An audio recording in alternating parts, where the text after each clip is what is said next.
Hallo und herzlich willkommen zu unserem Tutorial-Video zu dem Aufbau eines UFLOAT Raft Kits. Nach dem erfolgreichen Kauf eines UFLOAT Raft Kits erhältst du eine Lieferung, welche wie diese aussehen sollte. Trage erst die Holzbretter aus dem Lieferwagen und danach die Plastikpontons.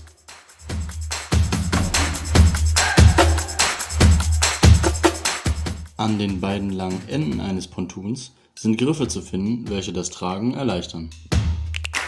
Als erstes solltest du die Pontons in 2 Reihen parallel zueinander aufstellen, wie auf den mitgelieferten Zeichnungen zu sehen. Um einen optimalen Ablauf zu gewährleisten, solltest du mit dem Bau des Rahmens starten. Es sollten von Anfang an die mitgelieferten Zeichnungen herangezogen werden, um Fehler zu vermeiden.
Nach dem Bau der Grundlagen kann das Floß ins Wasser gelassen werden und der Rest der Plattform von dort aus montiert werden. Bitte beachte, dass sich die Pontoons durch hohe Außentemperaturen ausdehnen können und somit manche Maße ein Stück von der Zeichnung abweichen können.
Viel Spaß mit deinem selbstgebauten UFLOAT Raft Kit!